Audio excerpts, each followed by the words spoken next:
आजादी दूंगा, याद है या भूल गए। नमस्कार, स्वागत है आपका हिंद भारत में। मैं हूं अंजलि चावला आपके साथ। आपको बता दें कि नेताजी सुभाष चंद्र की मृत्यु से जुड़े कई रहस्य हैं, लेकिन आज भी इसका सच पता नहीं चला कि आखिर नेताजी की मृत्यु हुई कैसे थी। जय हिंद नेताजी का दिया हुआ राष्ट्रीय नारा बन गया। आपको बता दें कि कोई नहीं जानता कि उस विमान में नेताजी के साथ क्या हुआ था, लेकिन कुछ लोग मानते हैं कि नेताजी दक्षिणी भारत भी आए थे और उसके बाद वो साधु के वेश में वहां रह रहे थे। आजाद भारत का यह एक अनसुलझा रहस्य है। तुम मुझे खून दो, मैं तुम्हें आजादी दूंगा।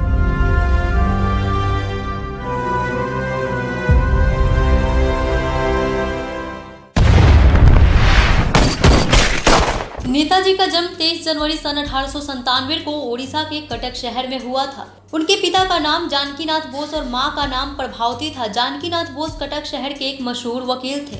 नेताजी के बारे में कहा जाता है कि मात्र 15 वर्ष की आयु में उन्होंने विवेकानंद साहित्य का पूर्ण अध्ययन कर लिया था। नेताजी भारत के स्वतंत्रता संग्राम के अग्रणी तथा सबसे बड़े नेता थे। द्वितीय विश्व युद्ध के दौरान अंग्रेजों के खिलाफ लड़ने के लिए उन्होंने जापान के सहयोग से आजाद हिंद फौज का गठन किया था। वहीं कुछ इतिहासकारों का मानना है कि नेताजी ने जब जर्मनी और जापान से मदद लेने की कोशिश की थी तो 1941 में ब्रिटिश सरकार ने उन्हें मारने का आदेश दिया था। 21 अक्टूबर 1943 को सुभाष चंद्र बोस ने आजाद हिंद फौज के सर्वोच्च सेनापति की हैसियत से स्वतंत्र भारत की अस्थायी सरकार बनाई, जिसे जर्मनी, जापान, फिलीपींस, कोरिया, चीन, इटली, मांचुको और आयरलैंड ने मान्यता दी। जापान ने अंडमान व निकोबार द्वीप का इस अस्थायी सरकार को दे दिए। सुभाष चंद्र बोस उन द्वीपों में गए और उनका नया नामकरण किया। कदम कदम बढ़ाए जा, खुशी के गीत गाए जा, ये जिंदगी है कौम की, तो कौम पे लुटाए जा। कदम कदम बढ़ाए जा, खुशी के गीत गाए जा, ये जिंदगी है कौम की, तो कौम पे लुटाए जा। 1944 को आजाद हिंद फौज ने अंग्रेजों पर दोबारा आक्रमण किया और कुछ भारतीय प्रदेशों को अंग्रेजों से मुक्त भी करा लिया।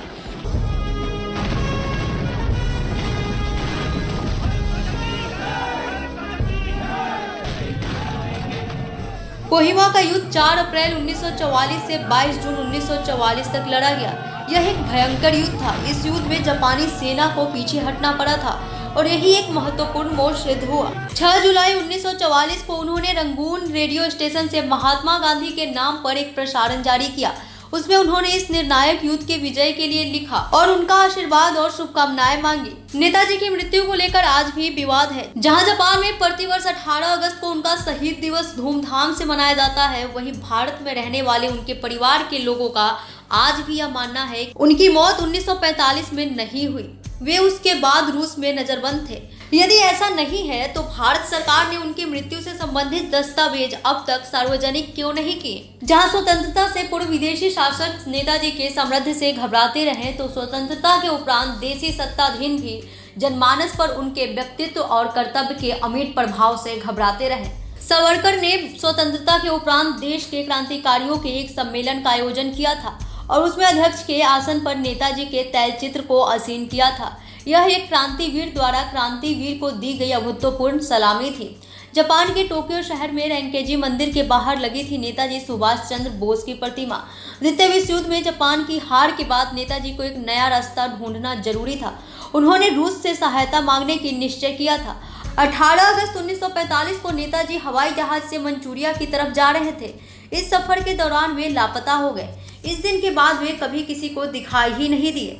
वहीं 23 अगस्त 1945 को टोक्यो रेडियो ने बताया कि सैगोन में नेताजी एक बड़े वामवर्षक विमान से आ रहे थे। 18 अगस्त को ताइहोकू हवाई अड्डे के पास उनका विमान दुर्घटनाग्रस्त हो गया। विमान में उनके साथ सवार जापानी जनरल सोदी पायलट के साथ कुछ अन्य लोग मारे गए। नेताजी गंभीर रूप से जल गए थे। उन्हें ताइहोकू सैनिक अस्पताल में ले गए, जहां उन्होंने दम तोड़ दिया। वहीं एक कर्नल के अनुसार उनका अंतिम संस्कार ताइहोकू में ही कर दिया गया। देश के अलग अलग हिस्सों में आज भी नेताजी को देखने और उनसे मिलने का दावा करने वाले लोगों की कमी नहीं है।